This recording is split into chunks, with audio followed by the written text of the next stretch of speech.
স্বাগত বন্ধুরা, মিনুর গপ্পসপ্পর চ্যানেলে আজ শোনাতে যাচ্ছি জগদীশ গুপ্তর লেখা গল্প 18 কলার একটি। নাচন সাহা গ্রাম নিবাসী বেণুকর মণ্ডলের কয়েক বিঘা জমি আছে। তা চষবার লাঙ্গল এবং লাঙ্গল টানবার বলদ আছে। কারো কাছে কিছু পাওনা আছে, কারো কাছে কিছু ঋণ আছে। গৃহ সংলগ্ন খানিক পতিত জায়গা আছে, সেখানে বাসি উঠোনের ছাই ডালা হয়, স্তূপীকৃত ছাই বিছিয়ে দেয় আর মাটি খুঁড়ে শাক জন্মানো হয়। এটুকু শখ বেণুকরের আছে। এসব ছাড়া তার স্ত্রী আছে জানকী, আর আছে মনে একটা ক্ষোভ, আর কেউ নেই, আর কিছু নেই। আবার এও উল্লেখযোগ্য যে একটা দোষ তার আছে, ভোরে তার ঘুম ভাঙে না, রোদ উঠলে ভাঙে। বেণুকরের বয়স এই 26 চলছে, স্ত্রী জানকীর বয়স এই 19। 4 বছর হলো তারা বিবাহিত হয়েছে। বিবাহিত জীবনের 4 বছর সময়টা কম নয়। মুহূর্তের পর মুহূর্ত অতীত হয়ে খুব ধীরে ধীরে সময়টা কাটছে। সুতরাং আশা করা যেতে পারে যে বেণুকরের সম্ভোগের ধারণায় একটা পরিচ্ছন্নতা আর আকাঙ্ক্ষায় একটা স্থৈর্য এসেছে। ভূষণহীন আটপৌরে অবস্থায় এসে জীবনের বহি অবয়বটা নিস্তরঙ্গ হয়ে 4 বছর বিবাহিত জীবন যাপন করা হলো দেখে এমন একটা ধীরতা আর সন্তোষ মানুষের কাছে মানুষ আশা করে, কিন্তু এটা করে পরের বেলায়। নিজের কথা নিজের মন জানে। পারিবারিক শ্রান্তি ও জড়তাকে সংযম মনে করে মানুষ নিজের বেলায় ওই ভুলটি করতে বাধ্য হয়। কিন্তু মনের ভিতরটা আকুল হয়ে নিঃশব্দে ছটফট করলে তার বিরুদ্ধে বাধাটা কি? বলতে কি, বেণুকর মণ্ডল আকুল হয়েই থাকে এবং তার মনে একটি ক্ষোভ আছে। বেণুকরের এই ক্ষোভের জন্ম কোথায় অনুসন্ধান করতে গেলে এই নিদারুণ সত্য বিস্মৃত হলে চলবে না যে তারা 4 বছর হলো বিবাহিত হয়েছে এবং অল্পায়ু মানুষের পক্ষে 4টি বছর খুবই দীর্ঘ সময়। সুতরাং খুবই দীর্ঘ 4টি বছরের অবিরাম সাহচর্যবশত স্ত্রীর ভঙ্গি আর গঠন যদি চোখের সামনে পুরনো হয়ে উঠতে থাকে, তবে উপায় কি? প্রতিরোধ করবার উপায় মানুষ খোঁজে, কিন্তু পায় না। এই নিরুপায় অবস্থাটা বড়ই লোভের সৃষ্টি করে। বেণুকরের তাই করেছে। জানকীর বয়স এই 19। তার বয়স যখন 15 ছিল, তখন হতে 4 বছর ধরে উঠতে বসতে অষ্টপ্রহরের সঙ্গিনী রূপে স্বামী বেণুকরের জীবনে সে পরিব্যাপ্ত হয়ে গেছে। কেবল ভাবের দিক দিয়ে নয়, কাজে কর্মেও। জানকী চাষের কাজে, বলদ পালনে, শাক উৎপাদনে অনুকম্পা আর সহযোগিতা করে বেণুকরকে মুগ্ধ করেছে। কিন্তু এই ক্রমাগত সহযোগিতার ফলেই যদি 15 বছরের স্ত্রীকে 4 বছর পরে 19 বছরে একটু স্তিমিত আর দূরবর্তী বলে বেণুকরের মনে হয়, তবে তাকে ক্ষমা করা যেতে পারে। সেটা তার অনন্য সাধারণ বিকৃত মনের অপরাধ নাও হতে পারে। মানুষ মাত্রেই মনে মনে স্বভাবতই অধার্মিক এবং মানুষ মাত্রেরই স্নায়ুরোগ ভিতরে থাকেই। এটাই তার কারণ। 15 বছরের প্রথম পদক্ষেপ শুরু হয়ে 19 বছরে উপনীত হতে যে সময়টা কেটেছে তা আয়ুকে ক্ষয় করে। কিছু দান করেছে, কিছু অপহরণ করেছে, বেণুকর তা গ্রাহ্য করে না। কিন্তু মদিরায় অজানা জিনিসের ভেজাল মিশিয়ে তাকে হীনবল করে দিয়েছে। এইটাই বড় সাংঘাতিক। বেণুকরের মনে ওতে ক্ষোভের সৃষ্টি হয়েছে। মানুষের এই ক্ষোভটি সাংঘাতিক এবং তা না জন্মালে যৌবনের উপর নতুন নতুন সজ্জা প্রসাধনের প্রয়োজন হতো না। কটাক্ষ কৌশল বিলুপ্ত হয়ে যেত। তার উপর এই 4 বছর ধরে যে যৌবন উদ্যমতাকে একমাত্র জানকীরই নিজস্ব শক্তি, অর্থাৎ টেনে রাখবার কলাময় রজ্জু বলে বেণুকরের মনে হতো তা যেন এখন আর হয় না। বেণুকরের মনে ক্ষোভ আছে বলা হয়েছে, সেই ক্ষোভের উৎপত্তি ওইখানে। জানকীর রক্তাধর আর শুভ্র দর্শন তেমনই চমৎকার আছে, দেহের নিবিড়তাও তেমন অশেষ, কিন্তু ওই পর্যন্তই। আর এমন কিছুরই উদ্ভাবন সেখানে নেই যার নাম দেয়া যায় লীলাময়িত্ব, আর যা তাকে নিত্যই নতুন করে তুলবে। এবং বেণুকরের লুব্ধতা আর প্রীতি আর আকর্ষণ, এবং তারপরে তৃপ্তির আর অন্ত থাকবে না। শেষ পর্যন্ত দাঁড়ালো এই কথাটাই যে স্ত্রীর পক্ষ হতে মানসিক একটা সৃজনলীলা, রূপের পর রূপের আবর্তন আর রসের অন্তে রসের উদ্ভব দেখবার জন্য লাঙ্গল আর বলদের মালিক চাষি গৃহস্থ বেণুকর মোড়ল লালায়িত হয়ে উঠেছে। তার মনে হয়, দূর, একঘেয়ে আর ভালো লাগে না।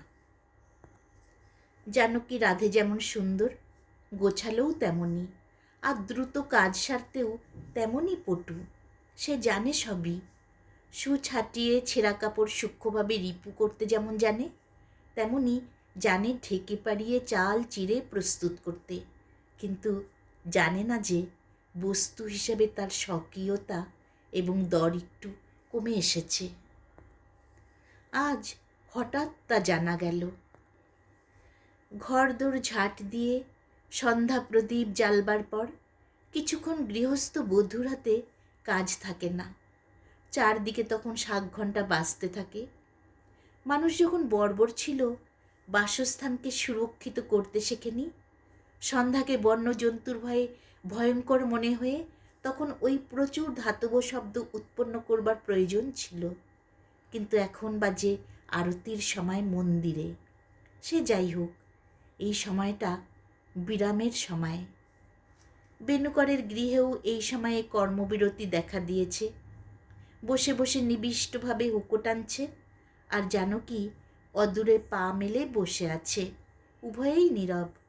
হুঁকো টানতে টানতে প্রদোষ অথচ শুভ এই সময়ে বেণুকরের দৈবাৎ মনে হলো, জীবনের মধুস্বাদে যে অপরিমেয় নিবিড়তা ছিল তা যেন আর নেই। তৃষ্ণা যেন নিঃশেষ হয়ে মিটছে না। কে যেন দ্রাক্ষারসে জল ঢেলে দিয়েছে। তার পূর্বোক্ত ক্ষোভটা অকস্মাৎ পূর্ণ বেগে জেগে উঠল। হুঁকো টানা বন্ধ করে বেণুকর আকাশের দিকে তাকালো। সেখানে কিছুই ছিল না, কিছুই তার চোখে পড়ল না। তেল ফুরিয়ে দ্বীপের শিখা যখন নেবে আসে, তখন একটা নিঃশব্দ হাহাকার যেন কোথাও ওঠে। মনে কি শিখায় তার ঠিক নেই। তেমনি একটা পরাজিত অশক্তের শোকের ছায়া যেন আকাশে রয়েছে। কিন্তু বেণুকর মণ্ডলের সে চোখ নেই যে চোখে আকাশের বর্ণ, ভাষা, গতি সচেতনভাবে প্রতিফলিত হয়। তবু সে খানিকক্ষণ আকাশের দিকে হা করে চেয়ে রইল। তারপর সে চোখ নামিয়ে তাকালো স্ত্রী জানকীর দিকে। তাকিয়ে মলিনভাবে একটু হাসল, যেন একটা উদ্বেগ সে গোপন করতে চায়। জানকী স্বামীর চোখের ওঠানামা লক্ষ্য করছিল। জিজ্ঞেস করল, কি? বেণুকর বলল, কিছু না, তবে শুধোচ্ছিলাম একটা কথা। মিষ্ট কণ্ঠে জানকী বলল, বলো শুনি। বেণুকর আবার একটু হাসল। তার ধারণা হাসির দ্বারা তার পশ্চাৎবর্তী কথার পথ সুগম হচ্ছে। তারপর বলল, শুনি মেয়ে মানুষের 18 গলা, সত্যিই নাকি? বক্তা কি বলতে চায় তা জানকী তৎক্ষণাৎ বুঝল। বলল, সত্যি নয়, কলা 18 তো নয়ই, তার ঢের বেশি। কেউ বলে 36, কেউ বলে 54। দেখা গেল জানকী একদা যে 20 ঘর পর্যন্ত নামতা কণ্ঠস্থ করেছিল তা সে বিস্মৃত হয়নি। বেণুকর বিস্মিত হলো। কয়েকবার হুঁকো টেনে বলল, এত? কিন্তু তোর তো তার একটাও দেখি নে। তা আশ্চর্য কি এমন? দেখাই নে, তাই দেখো না। বেণুকর চুপ করে রইল। একটা মানুষ যা দেখাতে পারে কিন্তু দেখায় না, সেটাকে দেখাও বলে তার কাছে আবদার করা যেতে পারে, কিন্তু আবদার করে আদায় করার মতো জিনিস স্ত্রীলোকের কলা নয়, সংখ্যা তার যতই হোক। যেন কি জিজ্ঞেস করলো, কার ঢং দেখে ভালো লেগেছে, না কেউ সুর ধরিয়ে দিয়েছে? বেনুকর বলল, তা সব কিছু নয়, অমনি মনে হলো বললাম। দেখবে? বেনুকর এবার লজ্জা পেল। মনে মনে যার অভাব অনুভব করে বেনুকর তৃষিত হয়ে উঠেছিল, সেই জিনিসটা দিতে চাইতেই ব্যাপার কেমন বেখাপ্পা হয়ে উঠল।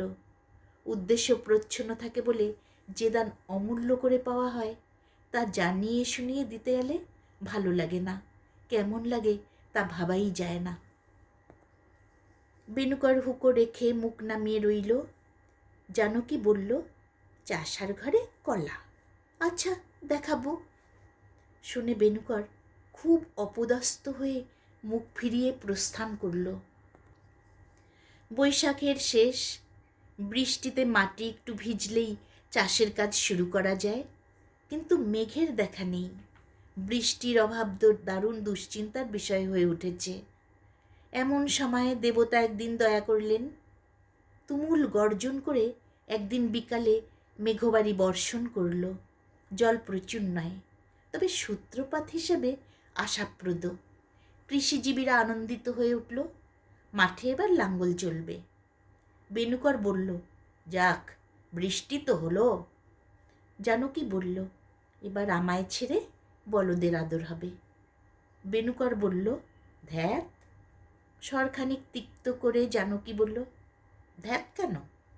তারপর মনের কথাটা চেপে বলল, কালই মাঠে বেরোতে হবে তো। হবেই তো। আগে চষবে কোন মাঠটা? 4 বছর ধরে স্বামীর সঙ্গে কায়মনোবাক্যে সহযোগিতার ফলে জানকী তাদের সব জমিই চেনে। বেনুকর বলল, পূবের মাঠে 3 কেটতে 1 লাগাও, তাতেই হাত দেব আগে। 2 দিন লাগবে। দক্ষিণ দিকটা নামো, কাজেই উত্তর থেকে লাঙ্গল দিতে হবে। তবে তাড়াতাড়ি তেমন নেই। বলে ক্ষেত্রকর্ষণের ব্যবস্থা করে বেনুকর আকাশের দিকে চাইল। আকাশে মেঘের আনাগোনা রয়েছে।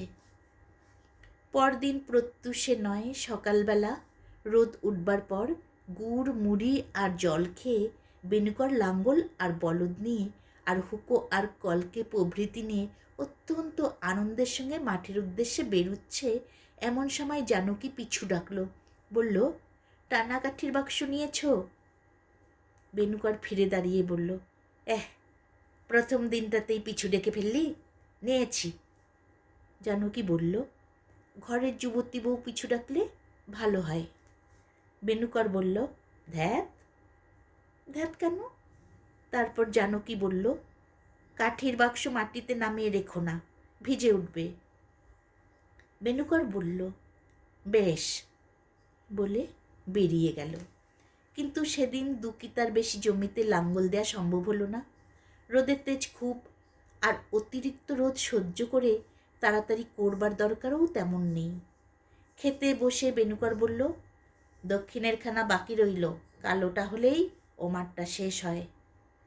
পরদিন সকালবেলা বেনুকর আবার মাঠে যাবে, কিন্তু তার আগে অর্থাৎ খুব ভোরে জানকীকে শয্যা ত্যাগ করতে দেখা গেল, এবং তারপর আরও দেখা গেল ন্যাকড়ার একটা পুটুলি আর ধারালো একটা খুরপি নিয়ে সে পূবের মাঠের দিকে ছুটছে।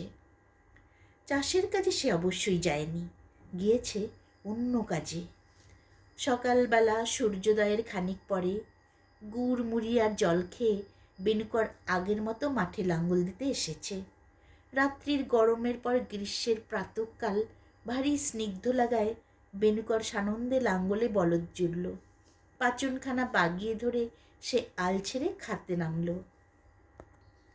বলদ তার আদেশ বোঝে, চলে থামে তার কথায়। তার আদেশে বলদ যুগল লাঙ্গল টেনে চলতে শুরু করল। চতুষ্কোণ ক্ষেত্র বেড়ে লাঙ্গল মন্থর গতিতে চলতে লাগলো। লাঙ্গলের জোরে নিচেকার শুষ্ক মাটি পিণ্ডের আকারে উৎপাটিত আর স্বতন্ত্র হয়ে লাঙ্গলের ফালে খনিত মৃত্তিকার দুপাশে যেন গজিয়ে উঠতে লাগলো। দেখতে ভারী আরাম, যেন অপরূপ নতুন কিছু সৃষ্টি হচ্ছে। বেনুকরের কিসের স্ফূর্তি বেড়ে গেল। কিন্তু তার কিসের স্ফূর্তি স্থায়ী হলো না। লাঙ্গল দুবার ক্ষেত্রের চারকোণ বের ঘুরে এসে তৃতীয়বারের মাঝামাঝি আসতেই উন্মোলিত মাটির দিকে চেয়ে বেনুকর বিস্ময়ে একেবারে হতবাক হয়ে রইল। মাটি কেটে আর মাটি ওলটপালট করেই লাঙ্গল এই পর্যন্ত এসেছে, কিন্তু ঠিক এই স্থানটিতে লাঙ্গল কেবল নিচের মাটি উপরে তোলেনি, মাটির নিচ থেকে আরও কিছু তুলেছে। লাঙ্গলের ফালে আধ আড়াই পোয়া মাটির ভেতর থেকে উঠেছে ফুল নয়, ফল নয়, শস্য নয়, শামুক নয়, কচ্ছপের ডিমও নয়, টাকার ঘটিও নয়, জীবন্ত একটি মাগুর মাছ। কৃষিজীবী বেনুকর মণ্ডল কৃষিকর্ম, বলদ, লাঙ্গল, ক্ষেত খামার, ধান কলাই, বৃষ্টি, বৈশাখ, ছায়া, রৌদ্র প্রভৃতি সমুদায় বিস্তৃত হয়ে এক দৃষ্টে তাকিয়ে রইল মাগুর মাছটির দিকে। অপূর্ব আবির্ভাবটা। 1.5 পোয়া 7-6 ওজনের জলবাসী মাছ মাটির ভিতরেও কেমন তরতাজা বলিষ্ঠ ছিল। কাত হয়ে কানে হেঁটে মাছটি খোঁড়া মাটির গুঁড়ো আর ঢেলার ভিতর দিয়েই চলবার চেষ্টা করছে। মাগুরটির দিকে নিষ্পলক চোখে তাকিয়ে থেকে থেকে বিস্ময়ের পর বেনুকরের মনে জন্মালো অনন্ত আনন্দ। এরই নাম অদৃষ্ট। ঈশ্বর যদি দেন তো ছাপ্পড় ফুঁড়েই দেন। হ্যাঁ হ্যাঁ, কথাটা সত্যি। কিন্তু তার চাইতেও কল্যাণের কথা এই যে ঈশ্বর যদি দেন তো মাটির ভিতর সজীব মাগুর মাছ রেখে দেন। ক্ষুদ্র ক্ষুদ্র মানুষের প্রতিদিনের আহার ব্যাপারের দিকেও ব্রহ্মাণ্ড প্রতির কেমন নজর দেখো। তুচ্ছ বেনুকর আহার করবে বলে স্নেহবশত তিনি কি আশ্চর্যকাণ্ডই না ঘটিয়েছেন। লাঙ্গল, বলদ এবং হুঁকোকলকে মাঠে রেখেই বেনুকর মাগুর মাছের মাথা আঙ্গুলে চেপে ধরে আর স্নেহময় ব্রহ্মাণ্ড প্রতি কৃতজ্ঞতায় উদ্বেলিত হয়ে বাড়ির দিকে দৌড়ল। জানকী হয়তো বৈশাখের অখাদ্য বেগুন ভাজবার আর বড়ি পোস্ত করবার আর আলু কুমড়োর টক রাঁধবার কথা ভাবছে। আজ আর সেসব কিছু নয়। আজ খালি মাগুর মাছের ঝোল আর ভাত, আর কিছু নয়। মাগুর মাছের মাথার চাইতে লেজই মিষ্ট বেশি। পথে দেখা হলো রাজীব হাজরার সঙ্গে। রাজীবের ইচ্ছা হলো দাঁড়িয়ে দুটি কথা কয়, আর মাটি মাখা মাগুর মাছ হাতে করে বেনুকরের বাড়ির দিকে দৌড়বার কারণটা কি তা জিজ্ঞাসা করে। কিন্তু বেনুকর থামল না। পেয়ে গেলাম দৈবাত বলে রাজীবের জিজ্ঞাসু দৃষ্টির জবাব দিয়ে সে তেমনি দ্রুত পদে অগ্রসর হয়ে গেল। পিছনের দুবদাব শব্দ শুনে জানকী ঝাঁটা থামিয়ে সোজা হয়ে দাঁড়ালো। সে উঠোন ঝাড় দিচ্ছিল। চেয়ে দেখল স্বামী অসময়ে বাড়ি এসেছেন, হাতে তার তাজা মাগুর মাছ আর মুখময় হাসি। শোন এক তাজ্জব ব্যাপার বলে শুরু করে বেনুকর মৎস্যপ্রাপ্তির ইতিহাস বলল। পরিশিষ্টে নীতি হিসেবে সে এটাও বলল যে ঈশ্বর যখন দেন তখন শুকনো মাটির ভিতর মাগুর মাছ রেখে দেন খাওয়াবার উদ্দেশ্যে। তারপর অধিকতর পুলকের সঙ্গে বলল, নে মাছ রাখ, এই মাছের ঝোল আর ভাত, আর কিছু না আজ। আদ্যন্ত শুনে জানকী প্রশ্ন করল, মাছ কোথায় পেলে গো? দিব্যি মাছটি তো। প্রশ্নের জবাবে কথার সুরে আদর ঢেলে বেনুকর বলল, শুনলি কি তবে এতক্ষণ? মাঠে লাঙ্গল দিচ্ছি, হঠাৎ দেখি মাটির ভেতর থেকে উঠেছে লাঙ্গলের মাটির সঙ্গে এই মাছ। বলে সে চোখ বড় করে তাকিয়ে রইল।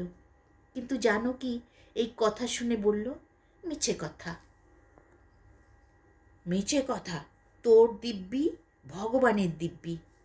তবে রাখো এই হাঁড়ির ভেতর, খানিক জল দিয়ে রাখো। হাঁড়ির ভেতর জল দিয়ে মাগুর মাছ তখনকার মতো জিয়ে রাখা হলো স্বামী স্ত্রীর পরস্পরের প্রতি পরম সহানুভূতির সঙ্গে। জল পেয়ে মাছ ক্রিয়াশীল হয়ে উঠেছে। সেই দিকে তাকিয়ে বেনুকর বলল, আজ এই মাছের ঝোল আর ভাত খাবো, সকাল সকাল ফিরবো মাঠ থেকে। বলে বেনুকর মাঠের উদ্দেশ্যে ফিরে দাঁড়ালো। যেতে যেতে দরজায় দাঁড়িয়ে হেসে বলল, কি অদৃষ্ট দেখ। জানকী বলল, জানকীর সকাল সকাল রান্না শেষ হয়েছে। বেনুকরও সকাল সকাল মাঠ হতে ফিরেছে। বলল, চান করতে চললাম, ভাত বার। জানকী বলল, বেশ, এসো গে। মাগুর মাছের ঝোল খাবার ব্যগ্রতায় বেনুকার 16 আনা আরাম আদায় করে স্নান করতে পারল না। পুকুরের জলে তাড়াতাড়ি দুটো ডুব দিয়ে সে উঠে পড়ল। তার ফিরবার সারা পেয়ে জানকী জিজ্ঞাসা করল, ভাত পারবো? হ্যাঁ হ্যাঁ, কাপড় ছাড়ছি। কাপড় ছেড়ে এসে বেনুকর পিড়িতে বসল। বলল, আন দেখি। জানকী থালায় দিল ভাত আর বাটিতে দিল ঝোল। বেনুকর ঝোলের দিকে চেয়ে বলল, আবার হিঞ্চের ঝোল করছিস কেন? তোর বড় রান্নার শখ। জানকী প্রশংসা পেয়েও কথা কইল না। বেনুকর শাকের ঝোল মেখে বাড়া ভাতের 4 ভাগের 1 ভাগ খেয়ে 3 ভাগ রেখে দিল মাগুর মাছের ঝোলের জন্য। বলল, মাছ দে। মাঠের মাটির ভিতর মাগুর মাছ পেয়ে বেনুকর যতই বিস্মিত হোক, দিশেহারা হয়নি। সে বিস্ময়ের অন্ত ছিল। তাতে তার মস্তিষ্কের পরিস্থিতি একেবারে নষ্ট হয়নি। কিন্তু মাছ চাওয়ার পর জানকীর কথায় তার যে বিস্ময় জন্মালো, সে বিস্ময়ের সীমা পরিসীমা মাপ পরিমাপ ওজন আধার কিছুই যেন নেই। তা এতই বেশি, জানকী স্পষ্ট বলল, মাছ কোথায় পাবো? বেনুকর জন্মাবধি ঠাট্টা বোঝে না। বুঝলে কথাটাকে ঠাট্টা মনে করতে পারত।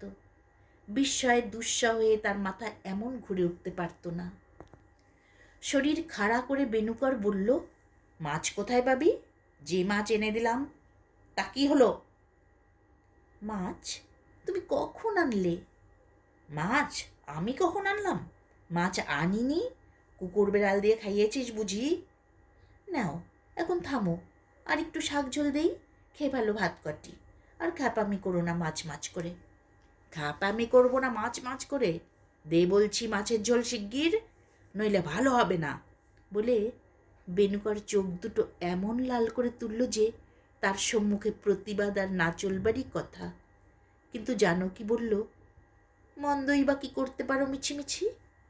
মন্দই বা কি করতে পারি মিছিমিছি?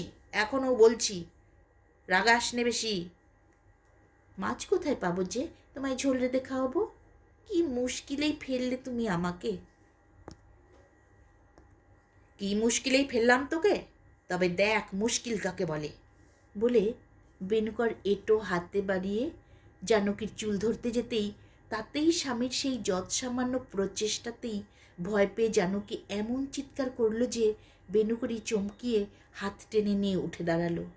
আশেপাশে অনেক লোক বাস করে।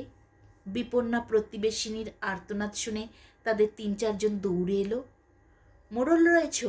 কি হলো কি হলো? প্রবীণ নধরগোপাল চৌধুরী উঠোন হতে প্রশ্ন করে এগুতে লাগলো। নধরগোপাল চৌধুরী উকিলের মোহরি ছিল। বৃত্তির পয়সা চুরি করে একবার, এবং উকিলের টাকার হিসেব মিলতে না পেরেও চোখ গরম করায় আর একবার মার খেয়ে গ্রামে এসে বসেছে। নধরের এক ছেলে কলকাতায় এক দোকানে বেচাকেনার কাজ করে। ভয়ঙ্কর আদালতের ভয়াবহ জটিল সব ব্যাপার তার কাছে জলের মতো পরিষ্কার। এই জন্যে এবং ছেলের মারফত কলকাতার আভিজাত্যের সঙ্গে সংযুক্ত বলে নধরের গ্রামে প্রতিপত্তি খুব।